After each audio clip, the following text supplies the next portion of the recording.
Welcome. I'm Sebastian Mahfood, and you're listening to WCAT Radio, the on-air wing of En Route Books and Media, bringing you the dulcet sounds of Catholic wisdom. Welcome to The Messenger, with messages of things that are happening in the Catholic Church. And here he is now, The Messenger. So listen closely to Tony Sakowitz. Tony, good to have you back.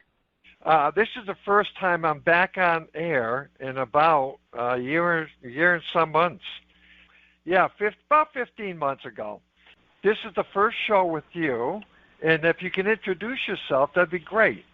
What I would like to speak about is about the apparitions of the Virgin Mary. That's my field for today. How did I come to be interested in this field? Very simply.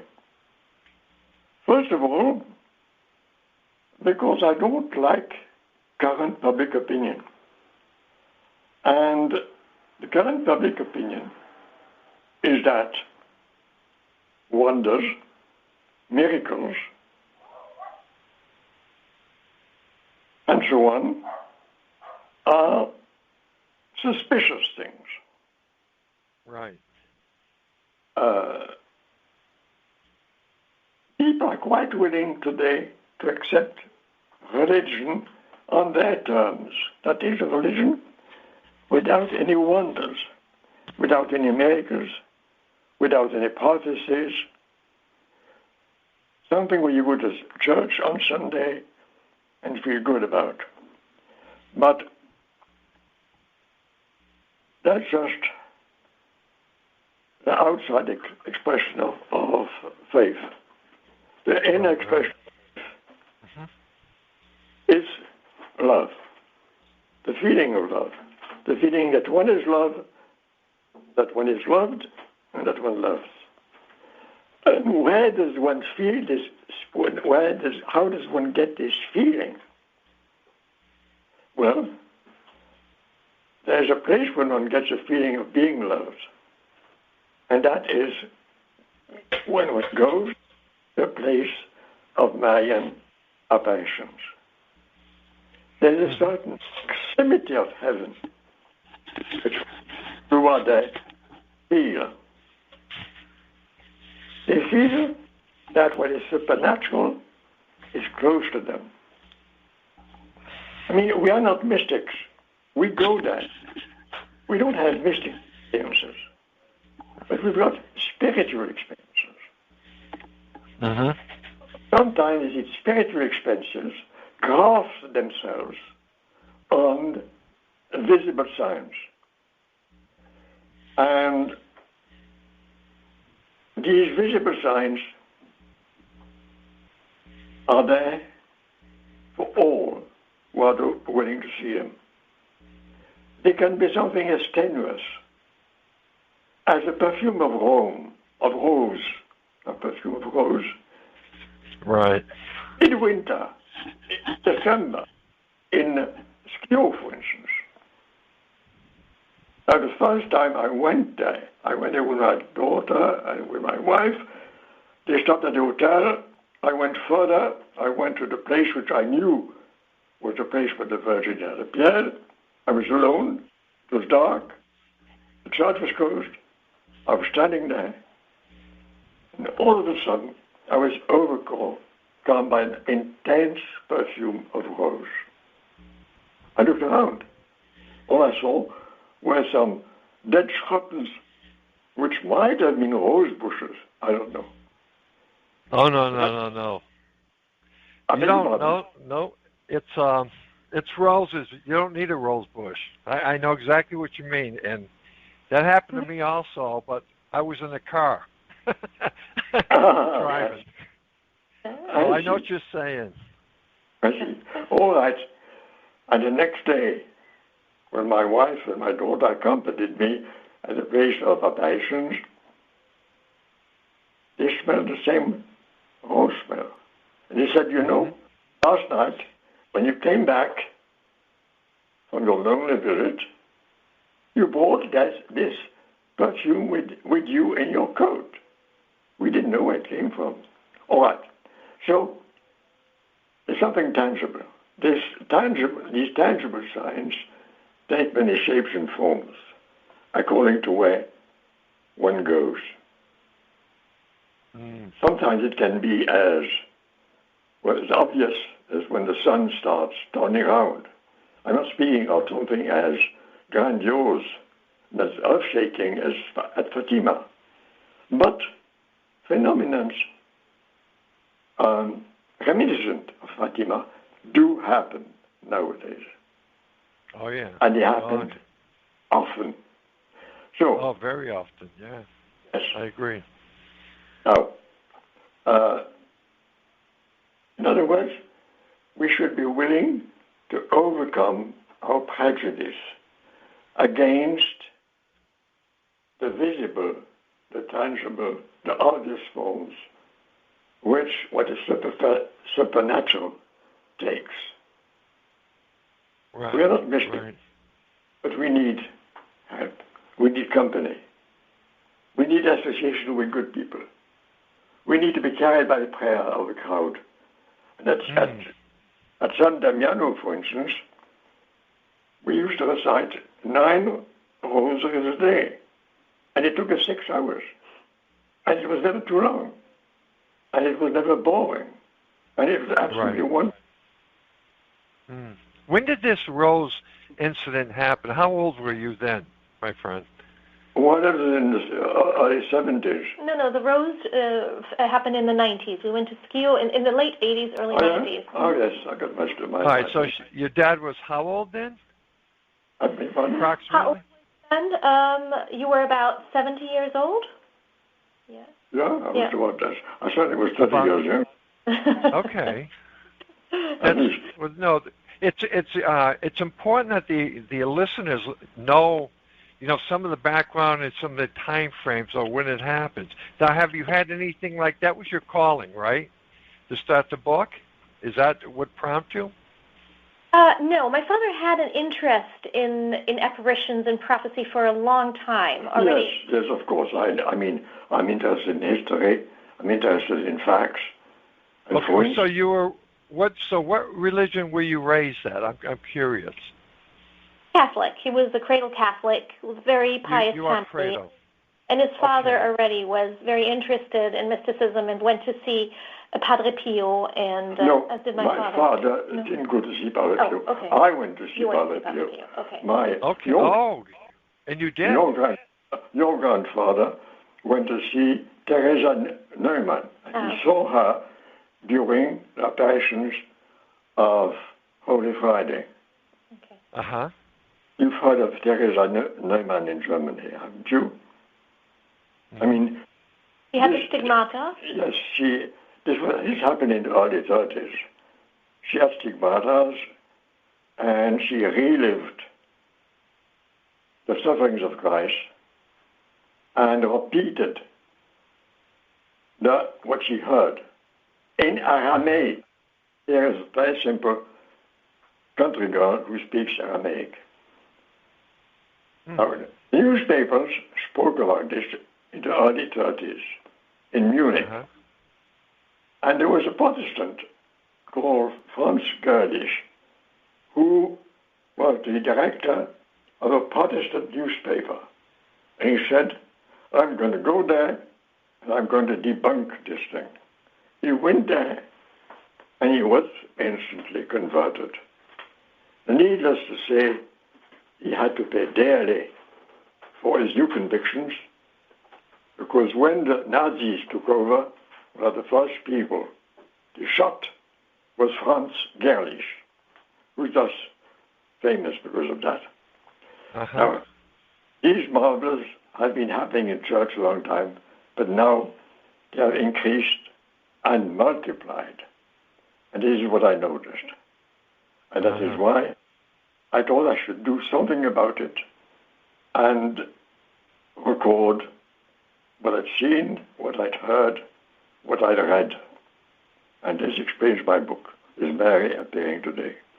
I think there are also two other elements that you haven't mentioned yet. For example, when you saw Padre Pio and you asked him, should I write a book about the Virgin? No, I never asked Padre Pio, should I write a book about the Virgin. I asked another visionary person about this. Oh, okay. And at the time when I asked about it, she was a visionary who saw St. Augustine, of all people, because he was the patron saint of our church. Uh-huh. And I said to him, well, I was wondering if I should write about the Passions of the Virgin. And she thought, and she told me, yes, you should. And I left a bit bewildered. And that's what started the ball rolling. Yeah, well, it's funny. I'm gonna share some commonalities with you, and we're talking spirituality. I had one friend and another friend who's still alive. Both served masses with Padre Pio. So you see what the connection is, and why we're talking even today. My title with the program is called The Messenger, and there's a whole lengthy reason why it's called that. It's a calling from the Blessed Mother that I woke up 3 o'clock one morning, and I heard these words, I want you to die a Carmelite. And, of course, are you familiar with the Third Order Carmelites? Yes, of course. Yes. Yeah, so that's how I became a Carmelite, because I was struggling trying to figure out what I should do. So that's where we came in. So we do share commonality with this thing, with the Blessed Mother. Mm-hmm. So in a sign of roses is it's a gift from her to tell us that she's with us. That's the first thing. However, one must not assume that because the Virgin Mary has appeared at one time and shown us the tangible way at that time to all the people who went there. Right. That is going to last forever. No. Apparitions last a certain time and then they stop. Right. And then the wonders diminish, they are reduced. For instance, if you go to Skio nowadays, you won't smell that wonderful smell anymore. It's very slowly, this perfume of rose has disappeared, and the only thing where it is still perceptible is the wooden cross, which still has some of it left. So in other words, the Virgin comes, and it's when she comes and when she's there that she shows herself in a visible or at least a tangible, a perceptible form. And this is when we get the most uplift because we need it in the world we live in. But of course, this attitude of ours is in direct conflict with that of many people, including churchmen. For instance, I was reading about an interview with a young priest, 25 years old, doctor in theology, in canon law, and in philosophy, 25 years old. And he was asked, and what about today's Marian apparitions? He answered spontaneously. You mean these so-called apparitions? Now, this has flabbergasted me. This shows how deep goes the prejudice against wonders, signs, or anything which isn't, which reflects the transcendent word. Right. Yeah. Now, this is a spontaneous reaction on the part of many people, and on the part of many. And that is the reason why visionaries have sometimes difficulty in being taken Seriously. Uh-huh. Just to give you an example, here, I live at Erlangen. 16 kilometers from here, there in 1930, 47 to 51, 9 little girls, aged 9, saw the Virgin Mary. They saw her for almost 4 years. Crowds came. The railway had to create special trains for them. Sometimes there were as many as 50,000 people. Right. One of the most obvious signs that this was supernatural were the conversions. The local priests had to listen to confessions until 5 into the night. All the local priests were convinced. But the bishop wasn't. The Virgin told the little girls one day, please tell the bishop that I invite him and ask him to come in and see me here. Of course, I say of course. Well, this is what happened. The bishop declined. And when the little girls were 18, he told them, he had them, told by his vicar, that they should swear that they had not seen the Virgin, and if they did not, they would be excommunicated. And they were excommunicated for 18 years. Now, that is a long time ago. Since then, the situation has improved immeasurably.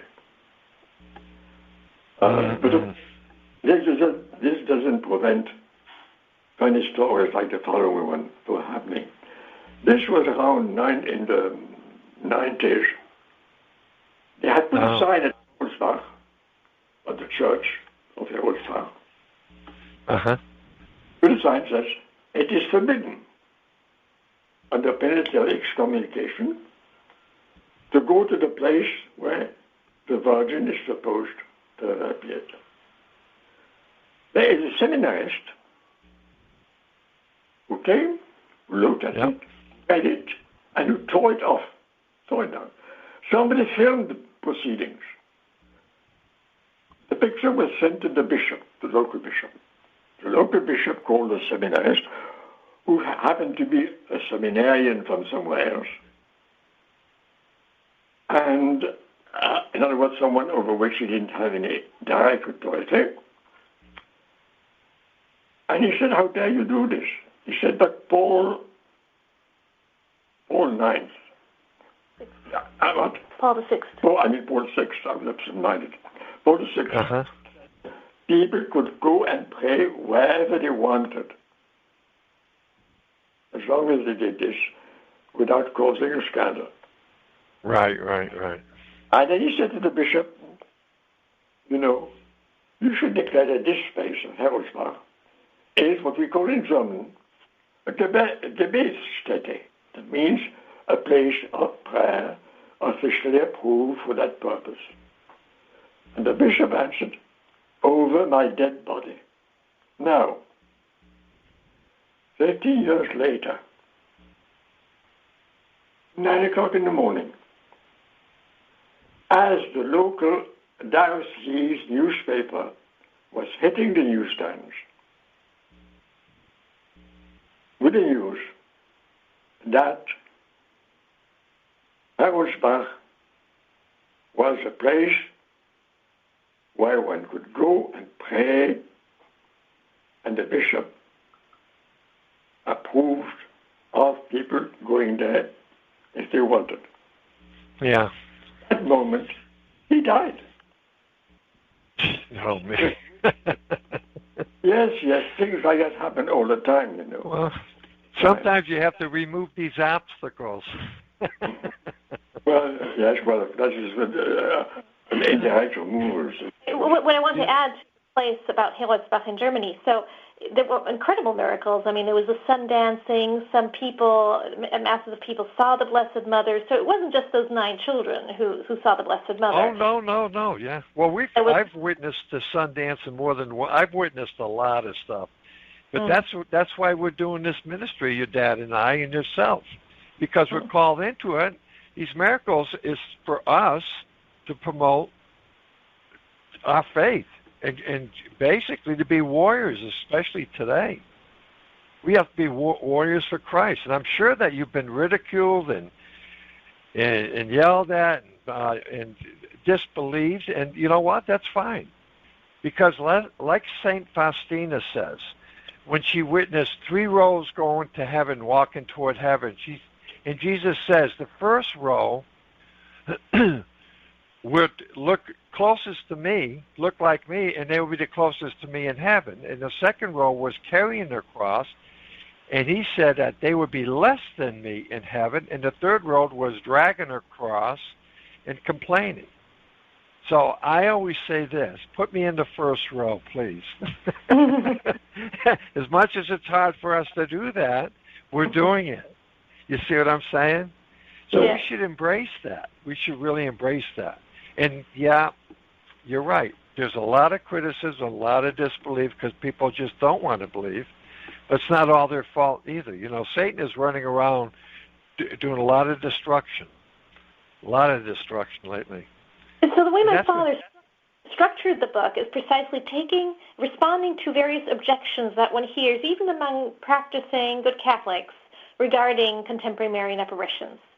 So started off by putting these together and first published an article in Crisis magazine, I think like years ago. No, it was more, I think, anyway, it doesn't matter. And then he decided to turn it into a book. Because originally, though he's always been interested in mysticism, he's a specialist on the French philosopher and mystic, so she was a mystic too, Simone Weil. And he wrote the first major biography on her, and that was first his main center of interest. And so he gives these apparitions the sort of point of view of also an academic with that intellectual framework of saying, we need to take these things very seriously. And he gives very good arguments and analysis to show that the reasons one often hears for not going are not very serious. For example, say, well, why don't we go to Lourdes or to Fatima instead of going to these contemporary places of apparition? But of course, if people had listened to that when Lourdes and Fatima took place, then nobody would have gone there, and these places of apparition would not have become important and would not have had the impact they were supposed to have. So this is one example for one of the arguments he debunks. Yes, and of course there's also what I call an institutional difficulty. Now, since it's an institution, then it isn't for us laymen to do anything about it. That's the church responsibility. And this institutional difficulty is that the bishop is reluctant to go to a place of apparitions in person, because if he does so, he loses the right to preside the commission who will decide upon these apparitions. And so the result is that the bishop doesn't go there. And yet, he is the one who ultimately will have to decide whether the apparitions are authentic or not. In other words, it is someone who hasn't witnessed, who hasn't seen, who is going to say whether or not it is authentic. This creates a distanciation on the part of the deciding body, which makes it very difficult to overcome. And the great Mariologist, René Laurentin, he's dead now, and happily, he was the last great Mariologist, said, I have been sometimes asked to join commissions deciding on the authenticity of apparitions. And he said, in that case, I was the only person here who knew about my Rosary.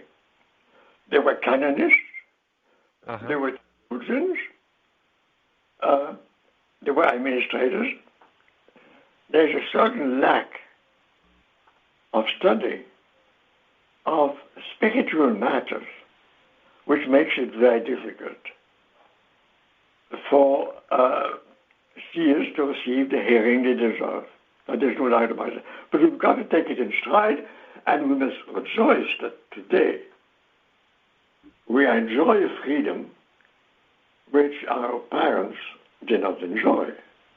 Today I can write a book about operations without having to ask the permission to do so. In the good old days, I would have had to submit it to a commission. Could I put my book on the index on the grounds that of this or that right. detail, like Maria Tochter, when she wrote her book on the life of Christ. It was first, and this happened a year before the index was suppressed. So it was placed for 1 year on the index, and the reason given was that the priests who submitted the book forgot to ask for that permission. They had sent the book of Maria Tochter to Pius XII. Pius XII had said, let it be published the way it is. They thought this was an official position, but the commission of the index decided otherwise. So this is past history. Now, in December 2018, our Pope, Francisco, has said that the Church encourages people to go to Medjugorje. This is a positive encouragement now. Now, this is the first time that the Church positively encourages people to go to a place of apparitions while these apparitions are lasting. There have been many encouragements, but it's always been after the fact. Now, 100 years. They're going up. 100 years. Now can, but that does not mean that prejudice has vanished. The French Catholic television channel, which is called Cabaud. In all the years I've been listening to them, I only heard once an hour on a place of modern apparitions, which was on Medjugorje. And the fellow who made this interview, who went there, Medjugorje, who made it, well, disappeared. He lost his job. I did not hear in the office. But I mean, Cabaud does not want to have to report on places of apparition. They take place, thousands go there, hundreds of thousands go there. There have already been 150,000 people who went to Medjugorje at one time. But Cabaud doesn't recognize it, or doesn't want to speak about it. This is an ingrained prejudice against the supernatural. It is absolutely deplorable. But, I mean, this should not be our concern. Our concern should be to go there in person so that, and especially in the company of those members of our family or those friends of ours who have lost their faith. I know it is difficult. It is difficult to persuade people who do not believe to do so. But the results are so often positive that it's a positive encouragement.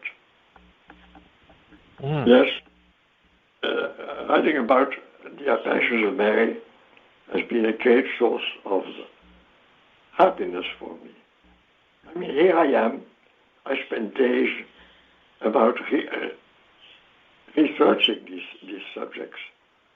And they're transcendent subjects. And they're real, and they're true, and they're uplifting. It's really, there's something heavenly about this business of mine, this occupation of mine, in spite of the fact that I have had a lot of trouble finding publishers. And these publishers, usually, not always, but usually have a lot of trouble finding readers. Right. I hear just, but there's a reason for that, my friend. First of all, it's been reported, what was Satan's position up in heaven? What did you say? Have you ever heard this story? No, we never heard that. What was his job up in heaven? What was Satan's job? Yeah, what was his do? Yeah, he was a very strong angel, very powerful angel, but he had one assignment. Do you know what that was? No. He was in charge of the choir of heaven. Yes. What is the choir? What is the choir of heaven? It's the music of heaven, but what is it? How do we refer to any entertainment today? We call it the media. So when he was cast to earth, he took over the media. That's why you're not getting anywhere. But that's why we're online, because she's pushing this forward through the media. She's getting involved with the media through us. So don't give up hope. It will come, because she's very powerful. She's going to crush the head of Satan. And by the way, I don't know if you're aware of this, but when Our Lady started to appear in Medjugorje, and I have a lot of history, even prior to Medjugorje, about her being there. But when she first started appearing, do you know how the Blessed Mother appeared in the world as in statue form? She was standing on the earth with what under her foot? The snake. Yes, the serpent was below her foot. Yeah, because she's going to crush the head of Satan. After Vatican II, well, how does she appear today? She appears standing in a cloud. Why is that?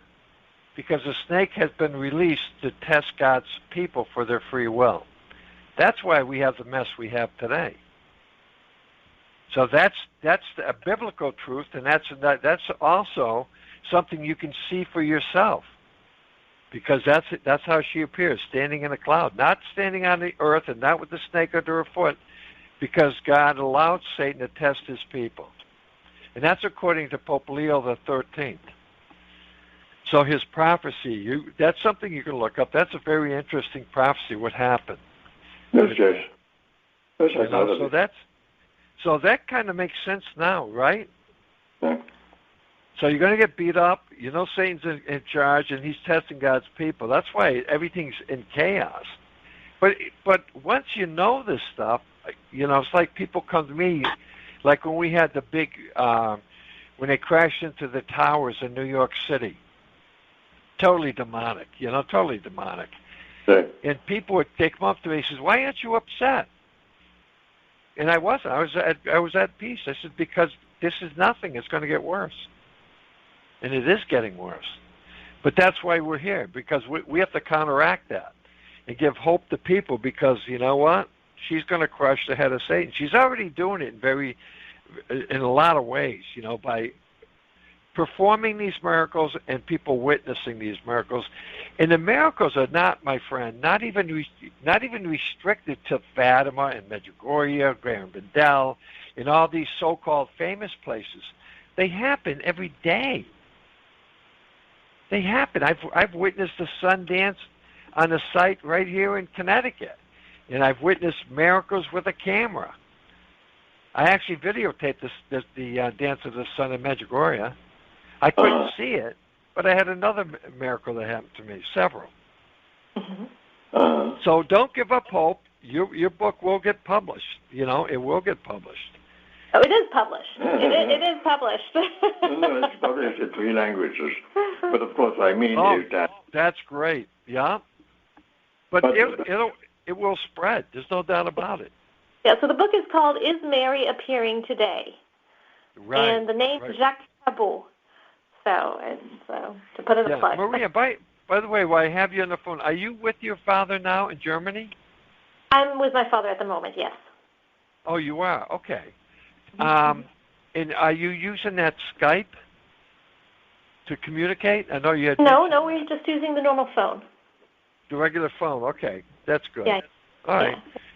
That gets I my think curiosity out of it. You were talking now about, worse is to come. And that's, of course, another element that is important in these Marian apparitions. It's the eschatology, the prophecies concerning our times. And my father has focused on that a bit.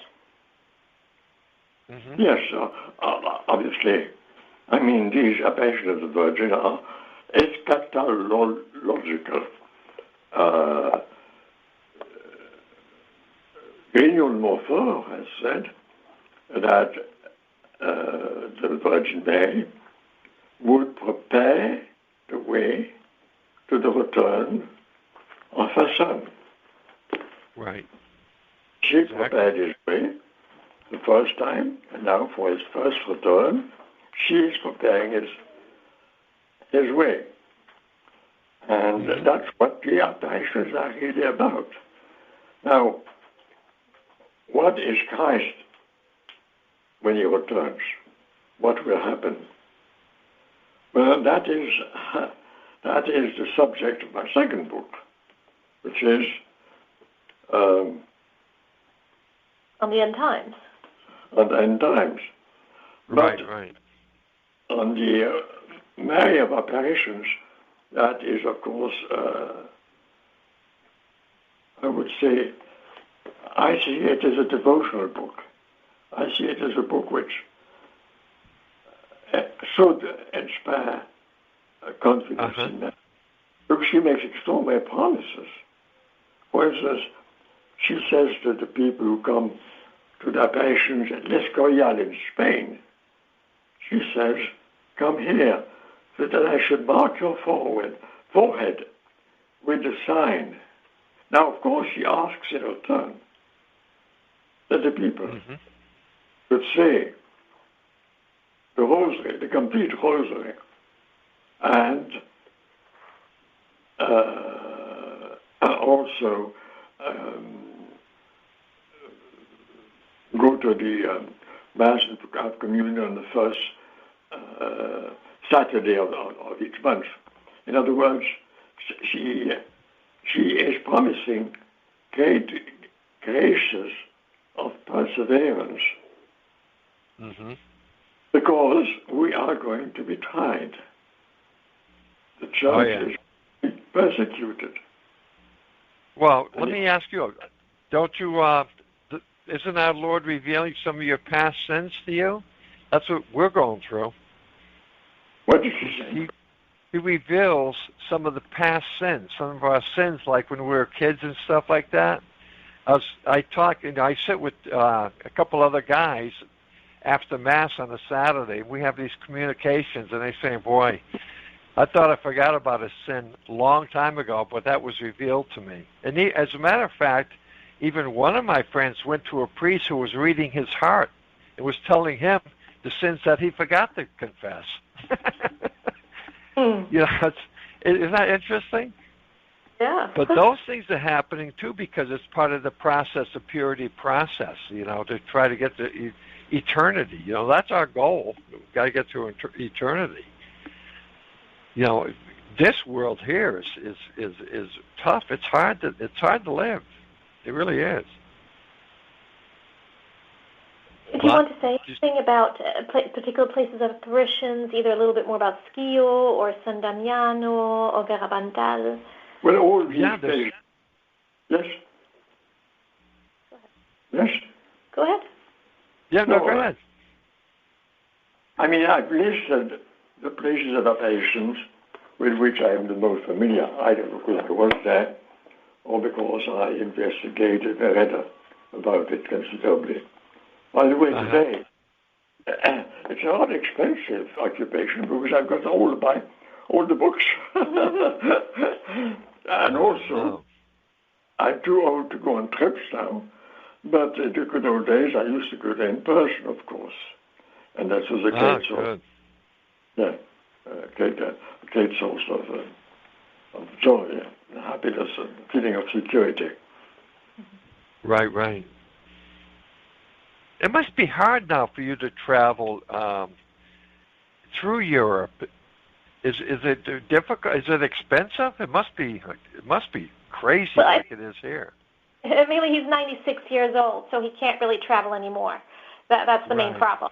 But while he could travel, he traveled to a lot of places, and those he couldn't get to anymore, he's been reading up on. So he's very well informed. But he got to know a lot of these people personally. So he spoke to Mama Rosa in San Damiano. He went to confession twice with Padre Pio. Able to speak at least briefly with Renato Baron from Schio. Hirelsbach close by. We still know some of the seers, now old ladies. So he's been able to, and he went, of course, to Garabandal. So everything that he could cover, he did. Yeah, good for him. How about you? Well, I followed along. So yeah, I did, and I was able to go to Medjugorje, which he was never able to do. So I could share with him what I saw there. Well, I was years ago, 3 years before Medjugorje appeared. I was giving talks about she was going to appear there. Oh, really? 3 How years come? Before. I had information that and I don't have it today. I wish I had kept it. But I spoke about it 3 years prior to and then 3 years after, where Satan called me out of it by saying to me and putting in my heart, what do you know about it? You're not there. You don't know what you're talking about. So I stopped talking about it. But then I was called to go into it by another miracle and another, I don't know. She just put it in my heart to go, and there's a whole there's a whole story. As a matter of fact, I'm in the process of writing a book too. So that's why I do this show to help support it. It's a whole, how your dad knows how difficult it is to write these things. So it's taken me a while now too. My mom, by the way, passed away. She was 98 when she passed away 3 years ago. Oh, wow. So I do know somewhat what your dad's going through. It's difficult, but you know what? In another way, did your dad ever have an out-of-body experience by any chance? No. Yeah, okay. No. See, I did. In a very selfish way, I don't want to be here. But in a very positive way, I'm here because I have to talk to you. You see what I'm saying? See, that's God's humor, So and I think he wants me to finish the book before he takes me, but I don't know. I'm trying to work on it. But there is, listen, there's a lot of miracles. There's a lot of miracles that are still going to happen. They're still going to occur. I expect them. I see the chaos. The chaos out there is crazy. People going nuts. They're absolutely going crazy out there. But, we're approaching the 3 days of darkness, too. You should be aware of that, right? So do you want to say anything about the 3 days of darkness? So do you want to perhaps say something about your experiences of speaking to Mama Rosa? Oh, well, of course. I mean, Padre Pio. These visionaries benefit from special insights. Sure, yeah. When you put a question to them and the answer, you know very well that's what they say. With Mama Rosa, it was very clear. She said, La Mama Celeste dice. And she told me what La Mama Celeste had said. The first thing she said, you've got to say a rosary a day. So you've got a promise to say a rosary a day. So now I do too. I have to say it. And some women went to see Mama Rosa and spoke about their husbands. And to one she said, tell your husband he should say 3 rosaries a day. To the second one, she said, tell your husband to say 10 Hail Marys a day. And the third one, she said, I forgot the exact figure. Now, these women were astonished. Why the difference? Well, they asked Mama Rosa, and she said, well, the Virgin knows that for some people, 3 Hail Marys, 3 Hail Marys is already a lot. And how could anybody who says at least a Hail Mary a day not be saved when the number, when St. Thomas Aquinas lists the signs of election, sign number 10 is the devotion to Mary. But it's astonishing to see how few people actually take advantage of this faith in Mary, which would allow them, I mean, to invest, to make a necessary investment of effort. Exactly. Yeah. I think what you also the rosary's Go ahead. No, the rosary's a double-edged sword. You do know that. So we're supposed to carry it on us all the time. It's a very sharp sword, and that I stumbled across just a few months ago. I forget who said that, but I have to agree with them. You know, the rosary is very, very powerful. So we have roughly about 6 minutes to go here. Maria, how do you say your dad's name again? It's Cabaud. It's a French name. So it's Cabaud. Cabaud. Cabaud. Okay. And what's his first name again? It's Jacques. It means James. Okay, my wife was sure about that. So it's pronounced Jacques. Okay, good. Yeah. This is listen, you get Jacques. Just remember this. What did our Lord say? He says, blessed are those who have not seen but yet believe. And that's where we are. So that's what keeps us going, is those words, you know? But you know what? The miracles that we've witnessed is the little bag of tricks that I always say, brings us back to God, It's a grace that it's just a gift that reminds me of I got to always turn back to God, because my human nature is very weak when it comes to prayer, because we're all sinners, and you say to yourself, I went into prayer once with God the Father. Says, why don't you keep me on top? When you feel the best and you're closest to Him, He says, if I kept you there, you wouldn't know me. And I said, I wouldn't know you. And I said to myself, my God, my nature must be that weak that these sins have to occur to remind me to turn back to Him. It's a sad thing, but that's the way it is, I guess. How far? Go ahead. In these places of apparition, you really get the sense that heaven is open. So you feel like you're almost touching it, and you sense the love of the Blessed Mother. And suddenly time stops, and you already feel like you get a little taste of eternity. That's right, and in a very special way. Even with your dad, Jacques, you doing the book and stuff like that. Maria, you sharing in that.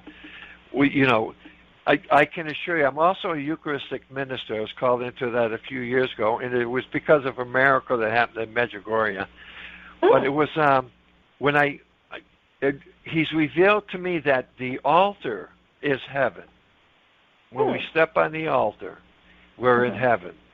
And there's a lot of things that I'm writing about why I know that and what's been revealed to me because of that.